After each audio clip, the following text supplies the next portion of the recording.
Les infrastructures du complexe militaro-industriel ukrainien et plusieurs sites pétroliers stratégiques ont été frappés simultanément par des armes de précision russes. Une opération coordonnée, massive et ciblée, qui a touché tous les objectifs désignés.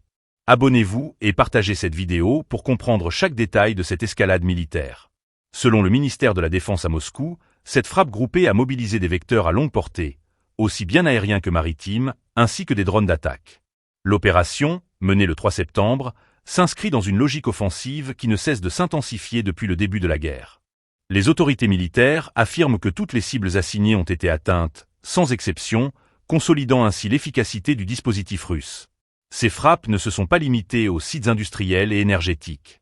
L'aviation, appuyée par l'artillerie et par des systèmes sans pilote, a également ciblé des infrastructures de transport utilisées par les forces ukrainiennes. Dans le même temps, plus de 160 zones de déploiement temporaire ont été bombardées, incluant aussi bien des unités militaires ukrainiennes que des contingents de mercenaires étrangers.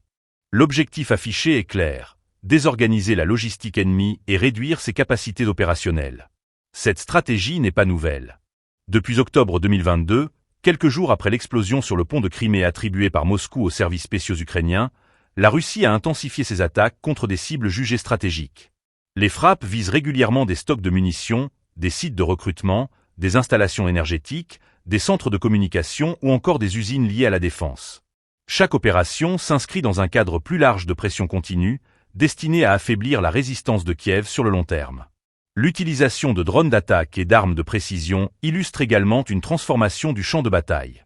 La Russie mise sur la combinaison de frappes technologiques et de puissances conventionnelles pour limiter les pertes de son côté tout en maximisant l'impact sur les structures adverses.